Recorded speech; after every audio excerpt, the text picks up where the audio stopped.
chapter 1, verse 15 of the Yoga Sutras. So now we're stepping in a little bit deeper. Let me share with you some of the translations. When the mind loses desire for objects seen or described, it acquires a state of utter desirelessness. This is called non-attachment. Non-attachment is freedom from longing for all objects of desire, either earthly or traditional, either here or hereafter. Non-attachment is the mastery of desire for perceived external objects, as well as for internal spiritual objects, heard or revealed. With constant remembrance of the self, vairagyam, all yearnings fade. And so it's important to understand the difference between detachment and non-attachment. Detachment implies that there was at one time an attachment. Non-attachment implies that there never was an attachment. And detachment is letting go, a cessation of attachment. But there should never be a suppression. If you understand that, suppression causes the object that's being pushed down or suppressed to rise up again. So this is different. This is different. And so I want you to think about any sort of craving or habit that you've tried to break. Maybe like stopping smoking or stopping eating sugar. Like if you suppress it, it's just going to come back, and maybe come back more at full force. So desires, attachments, external, internal objects, all of them, this is the tricks of the mind. And questioning our impulses and why we want something, why we're like, I need that, I want it, is the important part here.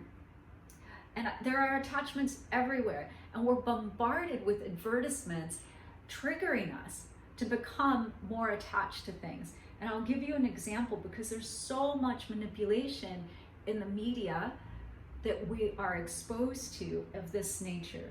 So food attachments and craving, we see things, and do we really need that type of food? Do we need that particular item? Or does your body really want it?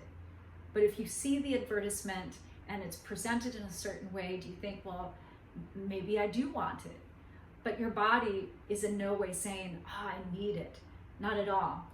So think about drink attachments, think about cravings.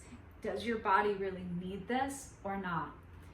So when it comes to, for example, drinking alcohol, is it that you're craving the alcohol because you need it? Oh, it's been a bad day, it's been a terrible day, and I just need this drink, I need that. And why? Because I need to calm the way I'm feeling, or numb the way I'm feeling, because I don't want to be feeling whatever this is. So we use that. But was your body really like, oh, I must have this alcohol, I must have it, I'm craving it, my whole body is just like craving it? Or is it that you're feeling that your mind needs it, right? So just think about that. And it's interesting to understand where we come out and things. But everything we do is really a choice. And we can see where we're getting attached to things, or where we can practice a bit of non-attachment, and just asking yourself, where is this coming from? So there's not such a thing in this practice of giving up all the earthly beautiful things that we love, or those things that taste good and what have you. That's not it either. It's just checking in to understand where those things are coming from. Yeah.